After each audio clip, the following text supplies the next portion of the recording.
Um, we're gathered here to talk about one of the seminal issues of our time, an issue that will touch almost every American in some way at some point in their lives, and that's the landscape of long-term care in the United States, and to try to explore a path forward to see how we can apply our knowledge, experience, and innovative thinking to tackle this complex issue. So I'm Carol Raphael, the chair of the board of AARP, and my job is to set the stage, introduce, and stimulate discussion among our panelists, and then to turn to you, the audience, for questions. So in setting the stage, I will very briefly highlight the need, cost, financing, workforce, and service delivery issues that make long-term care such a complex issue. First of all, approximately 70% of people turning 65 will require long-term care at some point in their lives. And this is a mainstream, not a marginal issue. Currently, when we talk about long-term care or long-term services and supports, we're talking about today 12 million people who need assistance with what we call regular daily activities such as eating, bathing, dressing, transportation. These people usually have multiple chronic conditions and functional impairments, but we believe that this number will actually double by 2050. The other thing that's noteworthy, I think, is that almost half of the people who need long-term care are in fact under 65, and it's a very diverse population. So many of you in the audience and many of us on this stage have had personal experience with long-term care, but I don't know if all of us realize the cost implications. Today, the average nursing home in the United States costs about $88,000 a year. The average assisted living costs $42,000 a year. And the average home care service costs about $30,000 a year. And for about 5% of people who will need long-term care, the cost will be catastrophic. They will be over $250,000. And when we talk at length about a hospital inpatient stay or a doctor visit, those costs are really minimal compared to the costs that one incurs when you need long-term care. And to meet these expenses, families are really pretty much on their own. Private long-term care insurance only covers about 7% of expenses, and it hasn't been a product that many middle-income people can afford. And in fact, currently, the long-term care insurance market is quite unstable, with major players pulling out and premiums on the policies still available rising. And to compound it, Americans do not plan for long-term care in general. In a recent poll, 65% of people at 40 and over said they've done little or no planning for long-term care needs, with many struggling to build a retirement savings nest egg. So when personal resources have been exhausted, Medicaid is a vital safety net, but it's also an increasing cost for state and federal budgets.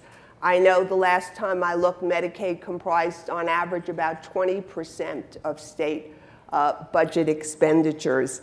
And Medicaid still retains an institutional bias, so about half of the people receiving a Medicaid benefit, although they say they want to be taken care of in their homes and communities, end up in institutions.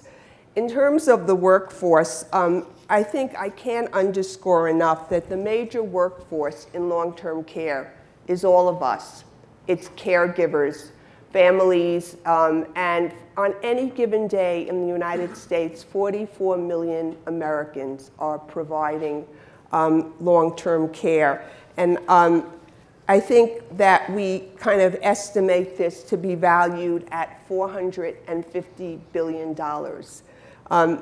And I think the number of available family caregivers is going to go down in the future. From 1990 to 2010, the baby booms generation prime caregiving years, there were 7.2 potential caregivers in the category of 45 to 64 for people aged 80 plus. And over the next 20 years, that will decline to 4 to 1. And between 2030 and 2050, it will plummet to 2.9 to 1. And if you don't have family and friends to help you, finding quality paid services is challenging and expensive. About 70 to 80% of paid long-term care is provided by what we, I think, somewhat euphemistically label the direct care workforce. And I find it really interesting. I tend to look at the predictions of what are the fastest growing jobs in the United States. And the number 2 and number 3 fastest growing jobs in the United States are personal care worker and home health aides, both of which come under this direct care workforce rubric. And the shortages that we face today will only increase as we believe the demand will really be exacerbated and increase by 48% in the next decade. And lastly, the current delivery system, despite what we say, is not family nor person-centered, and individuals encounter multiple silos as they try to navigate the terrain between acute care and long-term care services. There's a great deal of fragmentation, there's a lack of effective communication, and the system is very much designed, as many of us already know, based on what we pay for and who pays, rather than helping families and people who need services. So we can do better. If our nation is to secure the health and quality of life of future generations of older Americans, I think we need to treat long-term care with new urgency and make it a priority on the national health care agenda. And I'm hoping that we get some new thinking today from our panelists as to how we can do that. So let me introduce our panelists. I'm going to start with Dr. John Noseworthy, who's the president and CEO of the Mayo Clinic.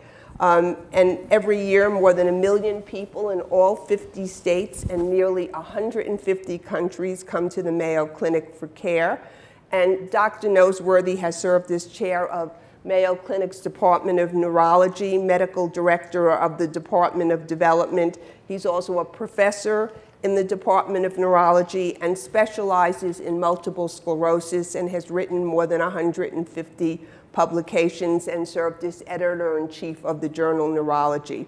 I think it's interesting that Dr. Noseworthy continues to practice medicine and consult with his patients. And Mayo Clinic has really emphasized resources for caregivers, and it's partnering with the Good Samaritan Society around technology-based innovations to help people live independently longer. Dr. Freda Lewis-Hall is Pfizer's top doctor. She leads the Pfizer organization that makes sure the company's medicines and vaccines are safe and effective. She directs Pfizer's communications with physicians as well as with patients. And she has personally been a family caregiver starting at a very young age. And in fact, I found it interesting, you decided to become a doctor at age 6. So Dr. Lewis-Hall's been a frontline physician, a medical school professor, a biomedical researcher, as well as a leader with many pharmaceutical companies. And she focuses on caregiving as well through 2 lenses, the health of the family caregiver and working with employers to support working family caregivers. And her team has sponsored family caregiving at AARP. And last but not least is Senator Bill Frist to my right, who's a nationally recognized heart and lung transplant surgeon, former U.S. Senate Majority Leader, and chairman of the Executive Council of Cressy and Company. Senator Frist first represented Tennessee, I believe, for 12 years, and he served on both the Health and Finance Committee, and he has the distinction of having been elected Majority Leader, having served fewer total years in Congress than anyone in history. And his leadership was instrumental to the passage of the 2003 Medicare Prescription Drug Improvement and Modernization Act, and PEPFAR, the unprecedented national commitment to fight HIV/AIDS globally.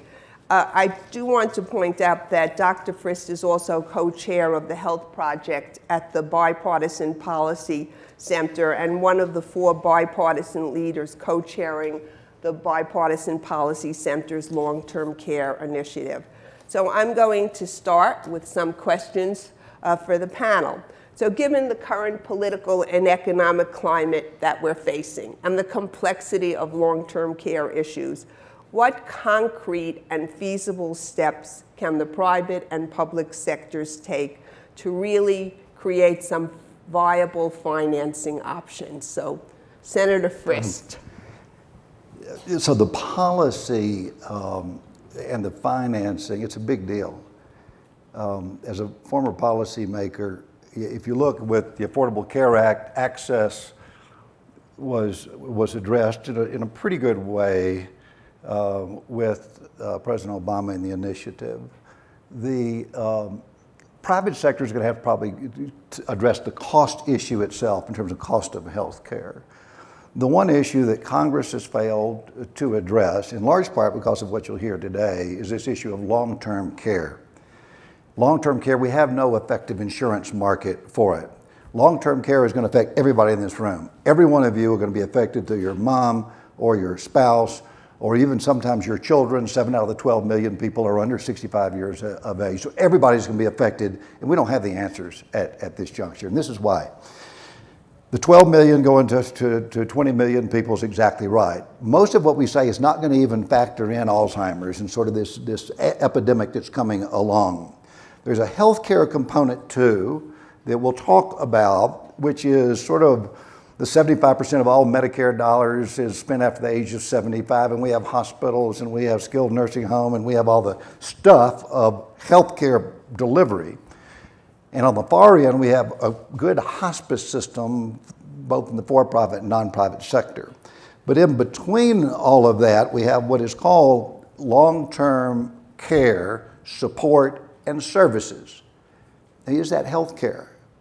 We don't have good insurance for our health care, but in some way or another, they add probably $800 billion a year, where it's activities of daily living, not doing heart and lung transplants.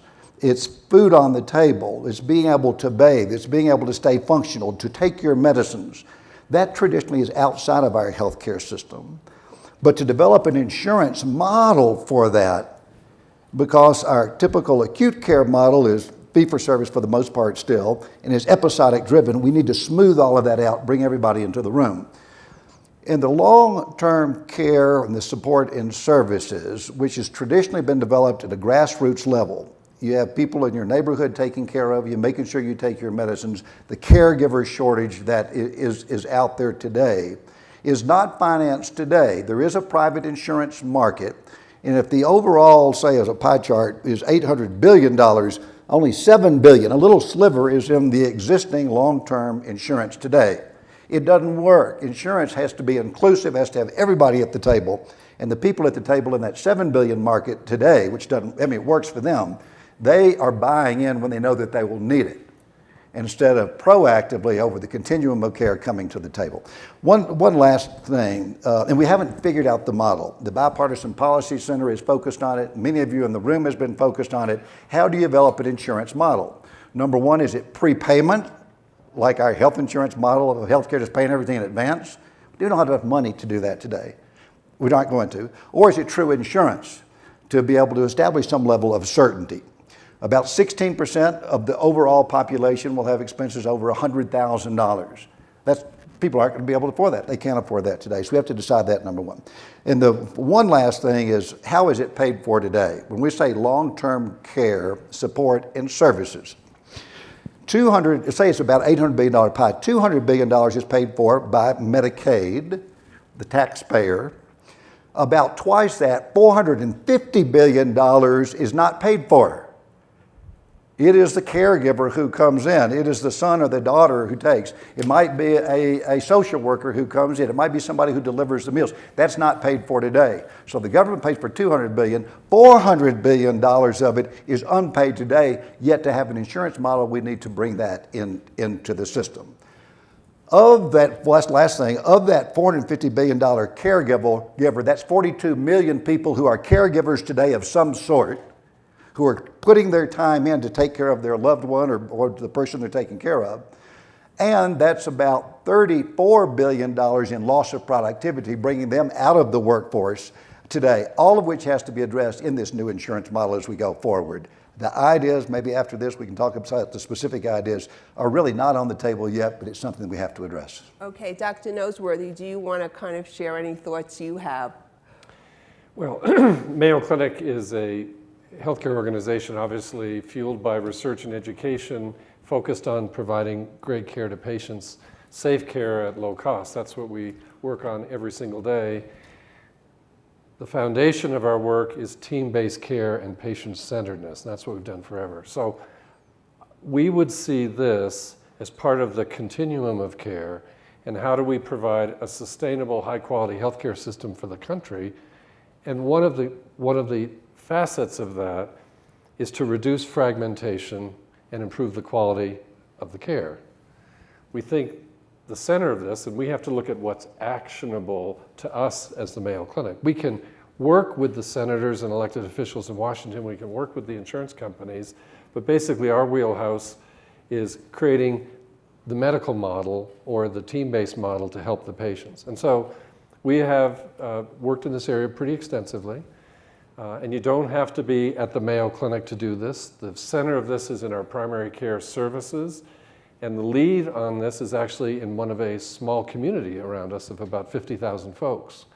And they basically said, if you're going to provide long-term care, let's put a model together. And the model has 5 simple steps, if you will, that are actionable by others. So the patient's in the center, the patient who requires the long-term care. With the family, you need to know what their advanced planning is for that individual. What is it they want? And make sure you have that secured. That's number 1. Number 2, we have something called the Caregiver Initiative. And that's focusing very hard on the caregiver or the caregivers for that individual. And we take them aside and essentially do job training and certification of that person. Now, you don't have to pass a test, but what are the needs of their loved one, whether it's diabetes or hypertension or Alzheimer's disease or whatever? How do you marshal what they need to do to essentially give them that confidence and certainty and pride in what they're doing? And when they need a respite, you put that in their hands. And when they need community resources, you help educate them on that. So the caregiver is absolutely critical to that. Then we look at the medical model, and there are 2 components of that. The folks in our shop who are most attuned to this actually are the palliative care experts and the geriatricians. That may not work in your community, but that's what works in our community, working with the primary care physicians and team. And they basically look and say, what are the individual needs for this particular patient? And put together a model of care that will help the caregiver provide that care at home, if you will. The second part of that medical model is integrated behavioral health. There are huge integrated behavioral health opportunities with psychologists, psychiatrists, social workers, and nurses to help deal with patients who have neurodegenerative diseases or have had head trauma or have psychiatric illness or whatever. And that IBH, the Integrated Behavioral Health team, working with the physician and nurses team, come together with that caregiver and say, how can we best help this loved one through what's likely to happen as things progress, so they don't end up going to the emergency department and so on, as much as possible. So it's a team, if you will, centered on the patient, and the patient and the caregiver are empowered to make the decisions that they need to make. And we spend a lot of time teaching them about what's likely to happen to help them codify that so they make the right decision. And the final part, which I'm sure we'll talk about, the 5th part, is using technology. And I think the senator may talk about his awakening, if you will. He shared it with us earlier about the use of technology to help seniors or to help badly disabled folks. And it's extraordinary how quickly that learning curve is taking off. Now, not every piece of technology that's intended to keep the patient out of the emergency department works, and we're just learning this. So if a patient wears a monitor for extra heartbeats or slow breathing when they're sleeping, if you're not careful, that can actually increase the number of times they go to the emergency department. Oh my goodness, my dad just had 3 skipped beats. Well, he's probably had more than that for 30 years, and you don't need to react to that, but what do you look for, and so on. So it's patient-centered, focus, focus, focus, focus, empowering the caregiver, educating, supporting the caregiver, putting a medical plan together that includes behavioral health, and then using technology. That's what we do. We're studying it, we're refining it, and it's doable in a small community. It doesn't require a large city. It requires that kind of a team of social workers and nurses and physicians working together. And we and others, others who are doing this, can take those best lessons and share them and take them to scale to other communities and say, well, we'd like to do that and embrace that, but we'd like to refine it, whatever. And so again, it's this sense of a national urgency to deal with this, to provide the best care at the lowest cost, and that's usually at home. And how do we do that? And then how do we work with the policymakers and the payers to incentivize and reward that payment? If you can keep that patient home, healthcare costs are lower, well, maybe you ought to get paid for doing it as opposed to not getting paid for doing it. Well, let me ask a follow-up question, and then I'll kind of ask you to jump in here. Dr. Lewis-Hall, we have, as I think in our healthcare system, had a hard time in bringing successful models to scale. And we often keep propagating new demonstrations and new ways of kind of testing models. What could we do that would really be able to take a successful, cost-effective model to scale in the next 1 to 2 decades? And I will start with you. Oh, lucky me. Well, I think a few things. One of the comments I was going to make about public-private partnership and finance was exactly this, which is we really have not convinced ourselves in a robust way that we all would agree to that certain things work. And I think that's one of the reasons that we continue to prove to ourselves that some things that we've already proven, right, still work. So we want to experiment and play with it a little bit more. I also think that our silos prevent us from sharing. You talked about patient focus, but I think the fact is our system is more focused on who gives the care than who gets the care. And if we could tear down those walls, I think we would have a much better opportunity to share between Connecticut and Massachusetts and Washington, as well as a Mayo or a community health program in North Carolina. So I think that some of this is by our own doing from a system standpoint. Our communications for programs that work often not very well thought out, and our systems for communication, frankly, are not terribly well honed to what scalability would look like. And then last but not least, we often don't start our systems and our experiments, if you would, and our new treatment models with scalability in mind. We start in a community of 50,000 people. We yield to the uniqueness of that community, right? We want to personalize it, give it the best chance to work. And then, we haven't thought about what would that mean if you took it somewhere else. Let me jump in. Scale means proof of concept, which is kind of what you said, proof of concept, which Mayo has done, others have done. And then, so that's good, and you got lots of proof of concepts out there. And then take it to scale. My answer is the private sector is the only way we're going to do it. If you wait for government to do it, we've seen it's been in and out of recent bills. It's pulled out. It costs too much. We don't have money. The debt's too big. Deficit every year. Just not going to be there, which isn't bad. And so the way I see it playing out, and that's what we're trying to do with the bipartisan policy, to bring everybody together, is the following. I think the problem is you got healthcare and you got long-term care support services, which aren't health care, but if we get that right, healthcare costs come down.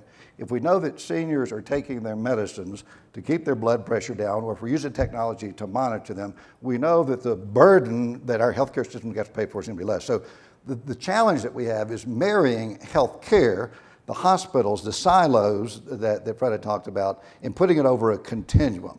Now, who's going to do that? We don't have a God up there who's going to make it happen. So the private sector's got to do it, and this is the way that they are doing it today, and they weren't 5 years ago and 10 years ago. You could have people in the hospital. Our federal government did a good thing in saying that community hospitals, 6,000 of you are out there. Now you're responsible for that patient after they leave the door, where you weren't before. And if they come back in 30 days, you're going to get hit. So the first time the hospital administrators have to think, I got to follow the patient-centeredness that John's talking about. Now, right now they're following it to 30 days, and then 60 days, and then 90 days, and 180 days. Who's going to fill that gap? The hospital will get good home health people. They will start getting caregivers involved, and they'll start paying those people, whoever the caregiver might be. It may be $12 an hour, but they will. Why? Because they're going to get punished if the patient comes back in. So that'll be conceptually about a year out. And then John mentioned the hospice and the palliative care. So hospice works well the last 6 months of life. It's used mainly the last two months, really, 2 weeks. But the palliative care, conceptually, to make it easy, I got to think simple because I'm a surgeon, is say the last year of life. There are companies today who are willing to accept risk today to develop that very expensive model to wrap a team around somebody. It costs money, but it's good. The private sector now, there are companies in the palliative care, there's 2 in Nashville that have sprung up to address that model, putting capital at risk, put team-based approach. So at the end of life issue, it's backing in. And from the post-acute hospital space, a year out or 2 years out, there are companies like Navi Health. And Navi Health looks at the patient, looks at the skilled nursing, looks at the home health care, looks at the retirement center, looks at the assisted living, looks where value is, results are divided by cost, and puts the patient there. That's private sector.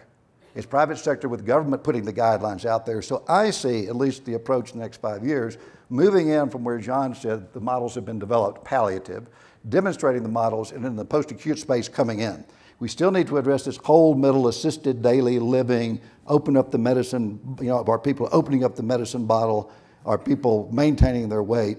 Are people getting fed well? And that, to me, is the real challenge that we have today. Can I just add Sure. a note to that? Because I think that there are 2 things, public-private partnership and finances, which is kind of how we started the conversation. And this is an adjacency to how to pay for long-term care.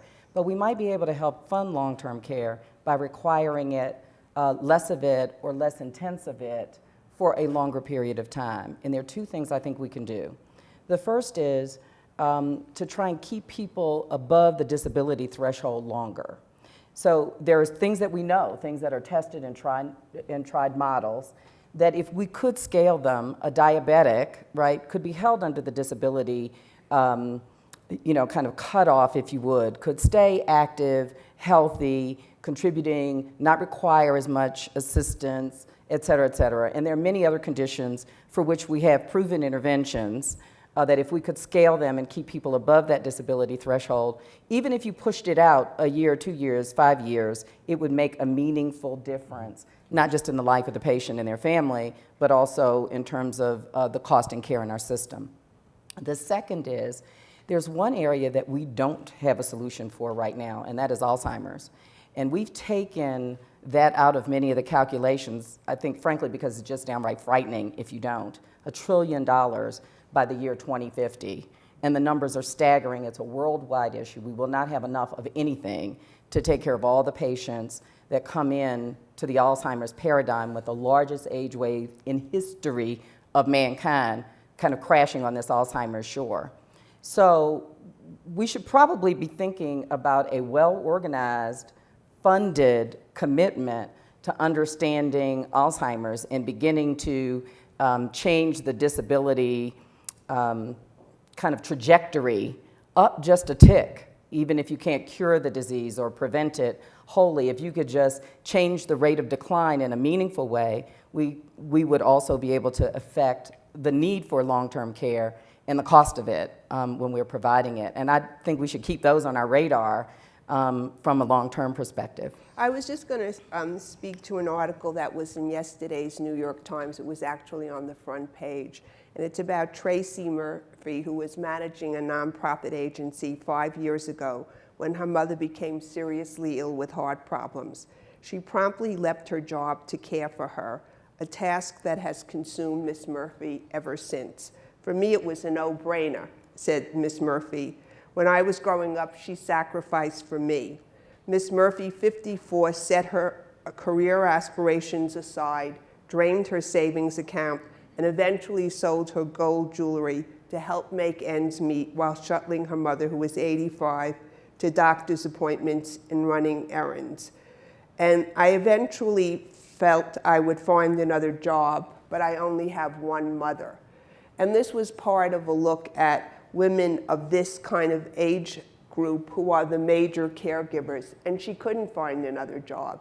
And it refers to many other women in her age bracket who left the workforce and could not return, and the effect that it's having on the economy.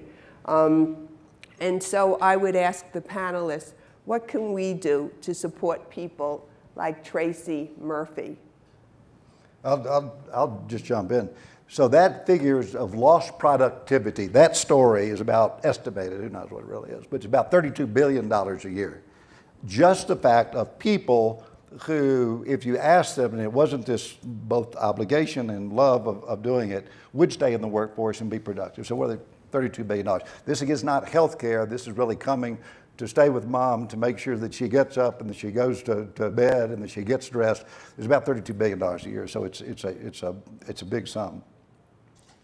We have a lot to learn. I was in Rwanda last night, or 3 days ago, and I spent a lot of time overseas, and we have a lot to learn in America. I love the model that John talked about, but a physician-led, team-based social worker, 2 palliative care nurses, nutritionists wrapped around a patient who, really expensive patient is good, but we're talking about 20 million people.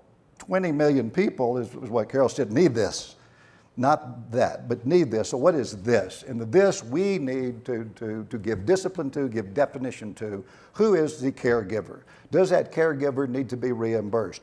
Can we use technology to monitor in the home, just like we do for home security? It doesn't have to be with cameras. It can be the technology that John suggested of opening a refrigerator door. Does the refrigerator door, and that's sent on a computer to the caregiver who might be in another state, a daughter in another state, and after 2 days the refrigerator door doesn't answer, all of a sudden there can be an intervention. So the use of technology today, and it's not the cure-all and the be-all, what we know about community health workers, not necessarily barefoot doctors, but community health workers, untrained health personnel who can do an equally effective job, we have a lot to learn from other countries. Because of licensure, because of the dominance of physicians, because of state licensure, because of scope of practice, a lot of that restriction is going to have to be torn down in America today, and allow an appropriate person doing the allowed and appropriately reimbursed where possible, an appropriate job for an individual. And we're not good at it, but we can get better at it. Okay, Dr. Noseworthy, what are your thoughts on this? Well, I outlined, pardon me, a high-tech team, if you will, and the senator correctly suggested that that's from a luxuriant perspective. But these teams, when the information is in place and the caregiver is trained, and we use technology and so on, they can manage a very large number of these patients without the patient ever having to leave the home or the caregiver having to leave the home. And so the scope of practice gets very large for these teams, provided we get the model correct. And so you may say I probably said 2 social workers. That's to put in place, if you will, the curriculum that's relevant in that community and how things happen. And then that can go to, candidly, that can go to scale. I mean, Mayo Clinic has codified how we practice across all of medicine, and we now share that with our network around the country. So you can do this. It's an investment up front, and Freda made a great point. If it's made in Tennessee, it may not be accepted in Louisiana, but it's got to be. We've got to find a way to make this move more quickly so that we have a longer reach. And they all don't have to be doctors, nurses, social workers, and so on. At one end, there's the caregiver, and in between, there are others who can have a job. This is creating jobs for the country. We also have to have a much more creative way at looking at the economy. This is not all cost. This is cost savings, but it will take something. If you're going to take this young woman out of the workforce, that's costing the country a lot of money. But we have to get beyond what did an x-ray cost, or what does a foot brace cost, and look at the total cost of care, if you will. And that's going to take a little bit more innovation in how we do this in Washington and in the private sector and so on. Absenteeism is huge from the workforce. That's just a dead loss if we can't keep her there. So I'm an optimist. I think we can figure this out. I think we have to decide, or perhaps you do, Carol, is this a problem in and of itself, or is it part of creating a sustainable economy for the country? There's a real advantage to focusing a bright light on it because it is ignored by many people, as you've said, or it's not convenient to think about. But this team-based model could perhaps go more quickly if we learn lessons from palliative care and from chronic disease management. Some of the things that are in the Affordable Care Act, if you will, others need to be added. And basically say, team-based approach supported by technology, appropriately reimbursed, caregivers being, however that all works, it becomes part of creating a sustainable healthcare system and a strong job market. So, but if we take it as just this in ourselves, and your numbers are scary, 70% of us are going to need this, yikes, I'm going to go for a run or go do something else. None of us want to do that, but if it's part of the continuum, maybe it'll get that lift we need in the private sector and the lift we need in Washington. So I see it as, I'm a lumper on this one. I see it as part of a continuum. I understand why we would split it off, but I think many of the answers are similar to things that we're working on beyond the long-term care. Again, it's not in healthcare. You mentioned that, Senator. Well, yeah, but it is. Come on, let's get real about this. It's all part of this continuum of what it means to be an American society. So anyway, that's the way I would approach So it. Freda, you were a caregiver as well as having done work with employers. So what are your thoughts about how to support Tracy Murphy and others like her? So actually, I'll say two things, one on the employer side and one on the caregiver side. On the employer side, I think that we need to have the same kind of revolution, if you would, that we had to help young people, let's say young women, for example, get into and stay in the workforce early. And for years and years, we pulled them out and wouldn't let them back in, right, to stay home to take care of their children.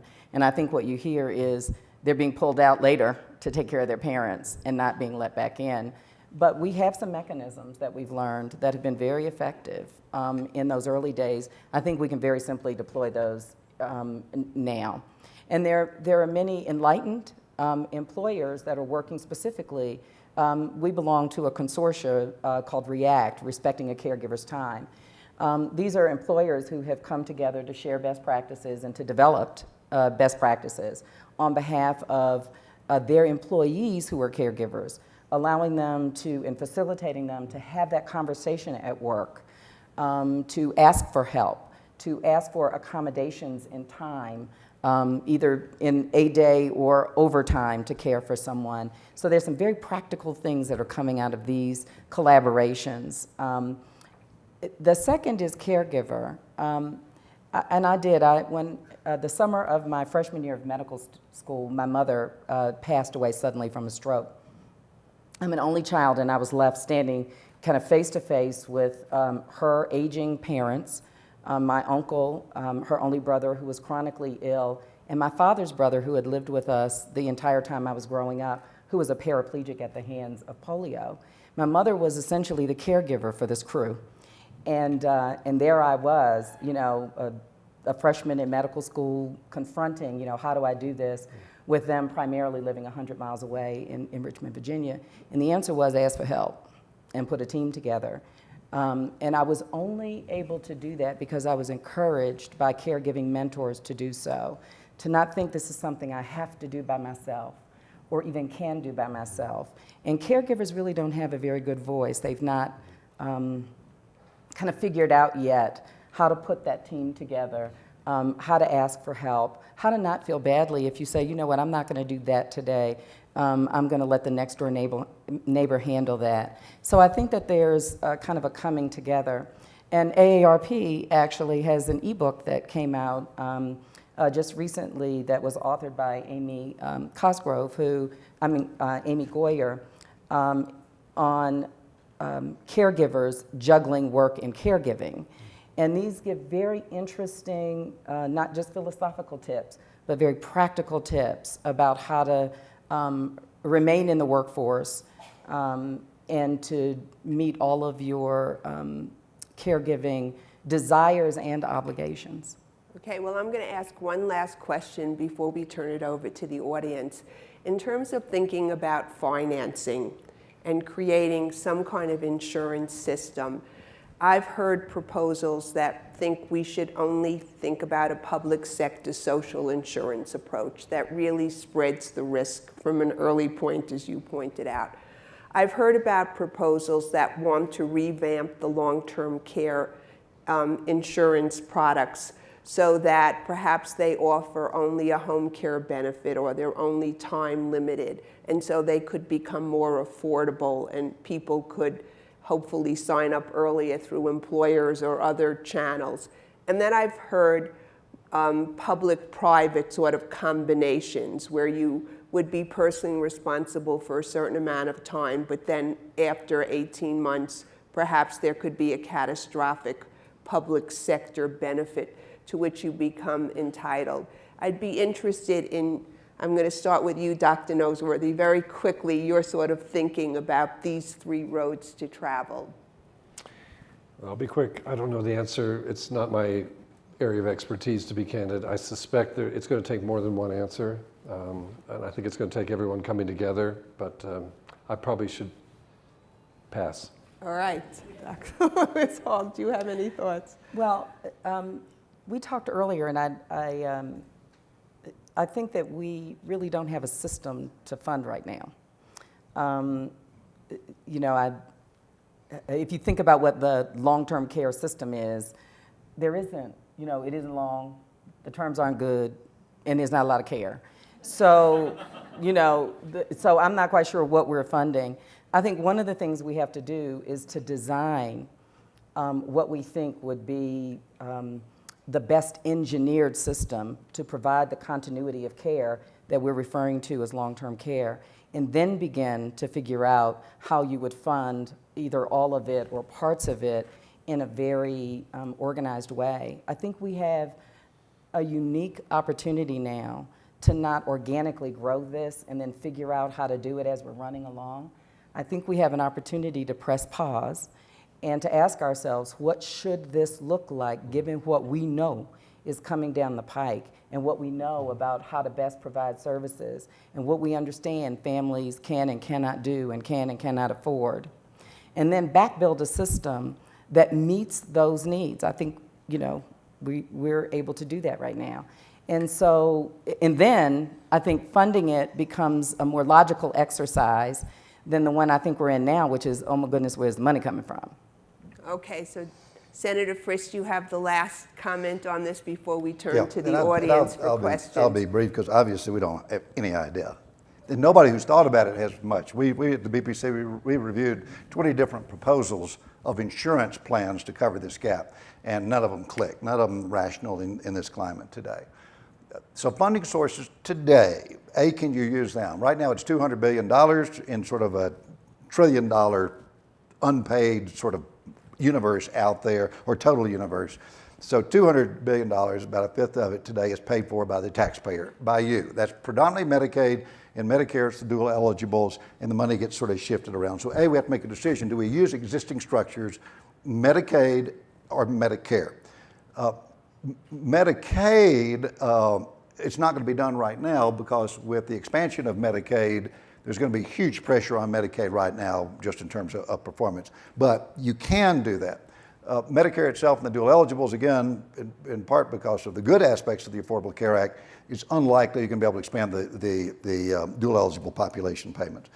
So there's going to have to be some sort of third entity out there. The third entity may come from where Freda said, and basically that's the employer. We're still in a predominantly employer-sponsored healthcare system, at least for a while.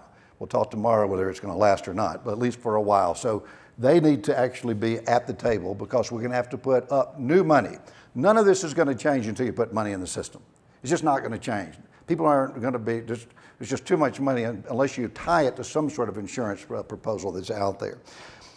It's said in HICVA, or Drew Altman always says, when Medicare sneezes, the rest of the world catches cold. And that's kind of the way I think of it. I think we are going to have Medicare with some sort of expansiveness. Medicaid, because right now it's in the long-term care and it's spending already so much money that education, K-12 education is falling, I don't think is going to be able to do very much. And then the private sector, with the models, with scope of practices change, with definition, using the data of how much a caregiver should get reimbursed, an insurance model, not a prepayment model, which is what we have in healthcare insurance. We pay for everything in advance, or we say we do. It's going to have to be a true insurance model. That's where we're going to start. And after 2 or 3 years, we'll have to refine that over time. And we need more proposals on the table. We need the partnerships. We need the employers to lead, and we're going to need the government to at least sneeze. And with that, we can develop an insurance model. Okay, so let me turn to the audience for questions. Okay, yes. Hi, I bring greetings from the domestic worker movement. We are an alliance of the hundreds of thousands of women. Say again who you are. Hi, my name is Pollock. I bring greetings from the domestic worker movement. We represent the hundreds of thousands of women who work, mostly women who work as elderly caregivers, companions, nannies, house cleaners, housekeepers. It's a largely private pay market, and many of our workers work in the informal economy. Many people are working under the table, and I wholeheartedly believe that we are part of the solution here, and we would like to get the thoughts of the panelists on the challenges that we face as a poverty workforce. And the chair of this panel mentioned that this is one of the fastest growing job sectors. And so if that's the case, how do we ensure that people are receiving quality care, but the people who are doing the caregiving can also care for their families? Is it a health care issue, or is it a assisted daily living issue, or are we going to have to ask your population to do both?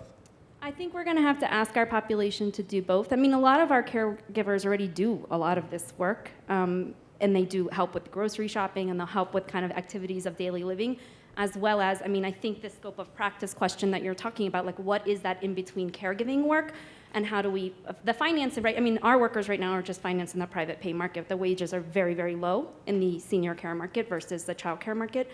But it's something that I think that we're looking to be a part of the solution. We know that our workforce is going to be part of that solution. And so I think the question of how to bring these workers in that continuity of care continuum, how do we bring these workers and have it all kind of connect together? Just a question for clarification.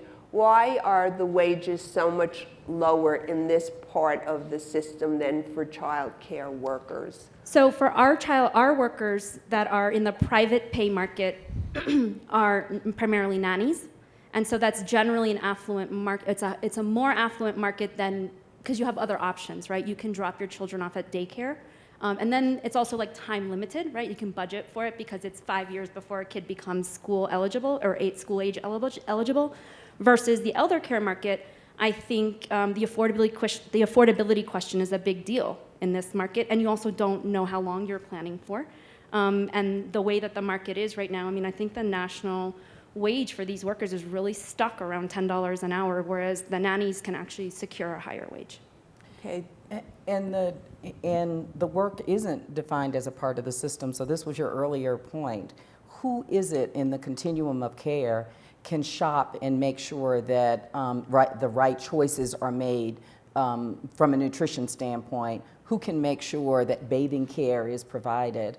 And the question would be whether or not, if you kind of lined up all of the needs along this continuum, if you couldn't put some brackets around this part of the care, give proper training and support, and then devise a system for reimbursement for it. And then that would win on both ends, because I think your point should have an exclamation point behind it, which is, in many cases, women, in this case primarily, have devoted their entire lives to caring for children, families, and now the elders.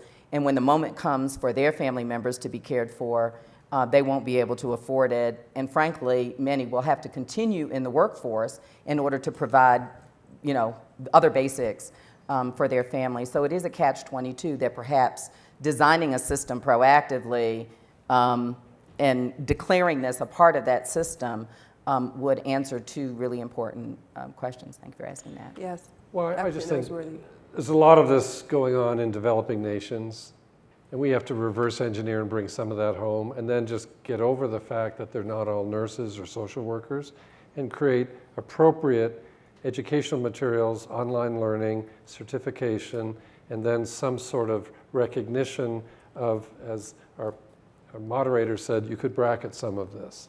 And this is really the workforce of tomorrow. There are all kinds of people out of jobs, all kinds of people not able to meet the getting fulfillment in their work or being properly recognized. This is really an employment issue. We're looking at it at Mayo about what the workforce looks like in the future. This gets into that gray zone between healthcare and the public management of elderly and so on. I think we can get there. We have all the technology now. You can create these curricula, and lots of folks have done that. It's just a matter of where are the administrative barriers to this to make it happen. I'm very bullish about this and optimistic about it, but you're gonna have to keep pounding away at it. Okay, there was a question over there. Yes.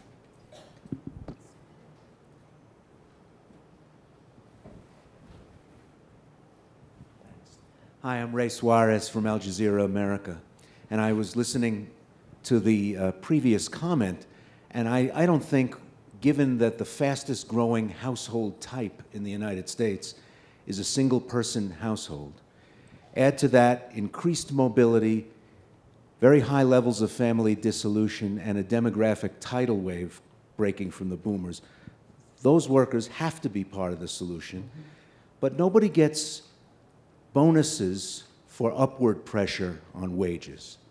Nobody gets bonuses in the structures of companies and service providers for finding better trained workers. If those workers are upskilled so they can notice edema, notice a change in gait that might signal neurological difficulty, take a blood pressure, they're going to want to be paid like people who have a big responsibility. And a lot of times when we get to that point, when we talk about uptraining, we talk about upskilling, nobody wants to pay or give enhanced respect to right now what is, unfortunately, very low respected work.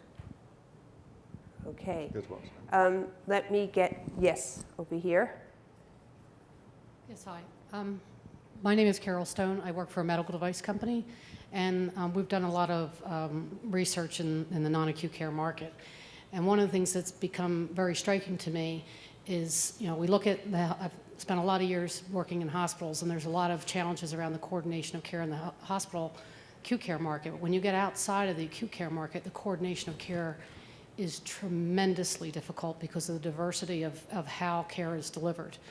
Whether you're talking about dietary needs, or you're talking about rehab capabilities, or wound care management, the variety of things that have to be done for a given person who's in long-term, who needs long-term care is very variable.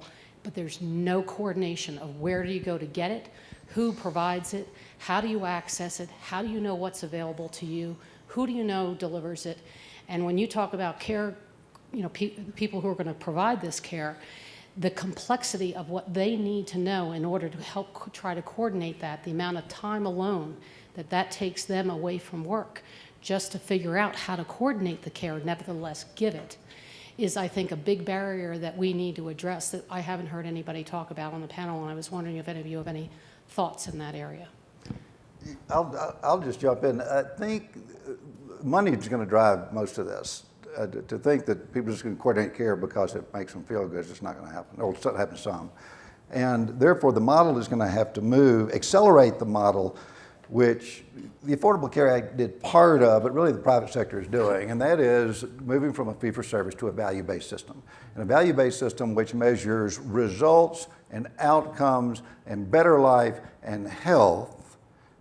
Those measures are hard to do, and our economists and our sort of social scientists are getting better at it, but what is a good outcome? And then you can put a price on that. And I said the Affordable Care Act does a little bit in the private sector because there's this whole idea of bundling. Instead of having sort of 10 entities that you're reimbursing fee-for-service each, you give them a lump sum of money based on risk, whatever that risk is, identifying the 16% of the population, using algorithms, using big data, and using data we have today that we didn't have, be able to identify those. And then it may be a capitated amount, it may be a per patient per month amount, be able to give that people, all of those people, let them allocate at the micro level, at the local level. We're moving in that direction. That's why I said this readmission policy that the federal government put in is smart, because it makes hospitals all of a sudden care about what happens to the patient 90 and 100 days later. And we conceptually just have to accelerate that and take it to a year or 2 years later in an insurance model itself. And then, we're going to have to do it pretty quickly, but then I think you'll be able to have this it forces the coordination, because if you've got a lump sum of money and you've got 8 people out there, everybody's going to be sort of saying, what is my value? And with better data, people will be able to determine the value of each, and that'll be the allocation of money working together. So I think what you've just done is to underscore how complex this is. I think you've also underscored how important it is, therefore, to do this in a planful and very focused manner. So I guess 2 years ago, I saw something that just befuddled me. I saw a man jump out of a Mylar balloon from 24 miles above the earth and land on his feet. I'm thinking if he can do that, we can figure out how to do a long-term care. I mean, I'm just saying. So yes, it is very complex, and I can't envision what went into planning an appropriate execution of that. And I just think it's the same notion that, that we need to design and test a number of systems, including the incentives that go into them and drive our behavior, be they psychological incentives or financial or whatever else needs to be considered. But I do think that if we come at this kind of itsy-bitsy nibbling and trying to incrementally fix this, we're going to be doing this for a very long time.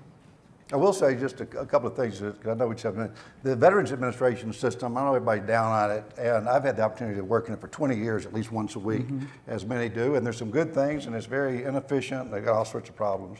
But in this one area, they are out there reimbursing homemakers, people to go in the home. How efficient and how effective it is, you can argue, but right now they got it, and they've begun to price it in their own minds, at least from a cost basis, and that's 11 million people who are sort of accessing care through there.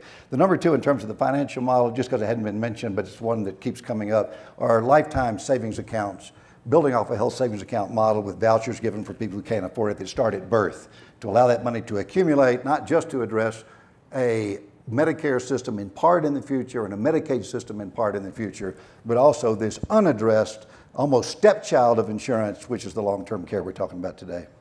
Okay, yes. My name's Jewel Mullen. Why don't you stand? My name is Jewel Mullen. I'm the Commissioner of Public Health in the state of Connecticut, and I believe a lot of what you're talking about actually will be implemented at the state level. I'm a physician, and I get concerned whenever I hear solutions around aging and long-term care addressed through a health care model, because so much of what needs to be done is around human services. Right. We don't talk about children this way as if pediatrics and children need the disease focus that older adults do.